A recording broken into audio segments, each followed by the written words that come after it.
The Apostle Paul says this in Romans chapter 8, verse 28. And we know that God causes everything to work together for the good of those who love God and are called according to his purpose for them. So Paul says that no matter what happens in your life, no matter how bad, no matter what it is, no matter how long you've been waiting, somehow God will use all of that for good in our lives. And the bottom line is we're probably never going to understand what that really means. But God says he does. So we just need to accept that. We need to just realize, okay, God, you're telling me that thing I'm dealing with right now, this thing that really stinks, that I just wish wasn't in my life, you're telling me somehow this is going to make good out of this? Okay, I'm going to trust you because I sure don't see it. And that's what we need to do. Some things we just won't understand.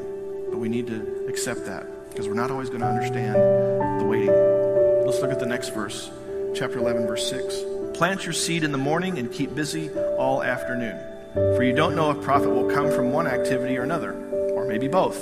So he started out by saying, don't be paralyzed by waiting for the perfect weather, or we could say, don't be paralyzed by waiting, but instead, what did he say? Keep busy, keep working, keep doing something.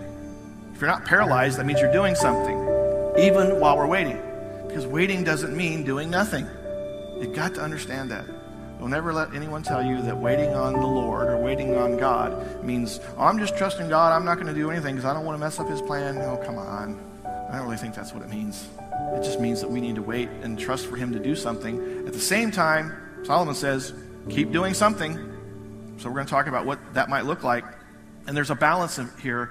What we need to have is a balance between, I know God wants me to trust him. I know God wants me to wait on him somehow, because the Bible talks a lot about waiting on the Lord. So I know there's something to that. But I also believe that God wants me to do something. He's given me a brain. He's given me the ability to do things. He's given me opportunities. He's given me skills.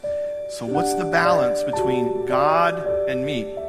And that's probably a question none of us will really ever fully be able to answer. But one of the things to think about would be, if I'm trusting God, but I believe that I'm supposed to be doing some things, then I need to balance what I do with trusting God so that I'm not sort of tipping the scales and now I'm trying to be God and now I'm really trying to take control of the situation completely and I'm not really trusting God.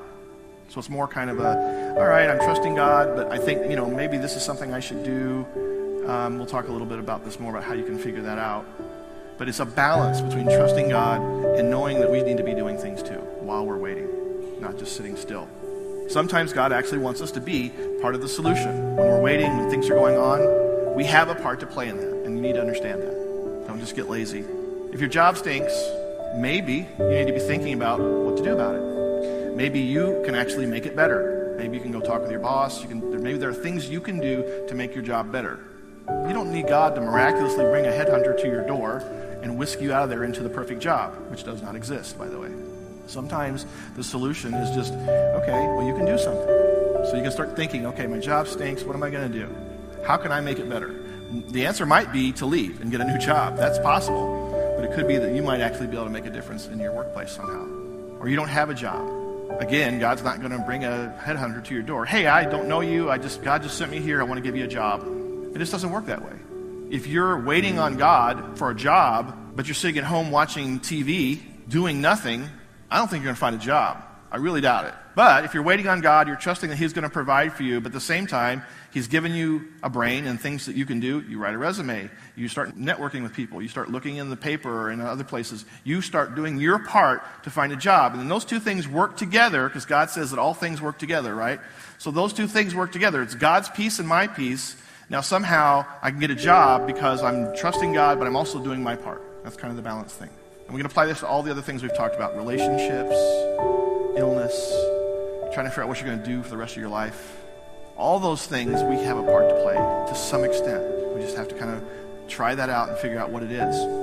Because waiting doesn't mean doing nothing. Now, we're really big on application here at Journey. We talk about it a lot because application is what really makes the difference. You come here and we sing and we study the Bible and you leave and you never really do anything with it, your life's really not going to change much. And after a while, you'll kind of give up because nothing's really changing. But I'm telling you, if you apply these things to your life, if you really take the things that we talk about and really apply them to your life, it will make a difference. I promise you, I know it's changed mine. It's changed a lot of people here. And it's like, ladies, if you go and you buy makeup and you take it home and you leave it in the package, wow, that's really not going to help, is it? Not that any of you need makeup. You're all beautiful. Just want to make sure you understand that. But I mean, you understand, right? I mean, you spend $20 on a makeup thingy, and I don't know what they are, and some makeup thing, and you take it home and you never apply it, it doesn't make any difference. Well, the Bible's the same way. Studying it, memorizing it, all these things don't make any difference if we don't do anything with it. Guys, it's like buying a new set of tools, and you put them in the garage, and you never open the box and take it out of the wrapping. They're not going to help you, are they? No, they're not.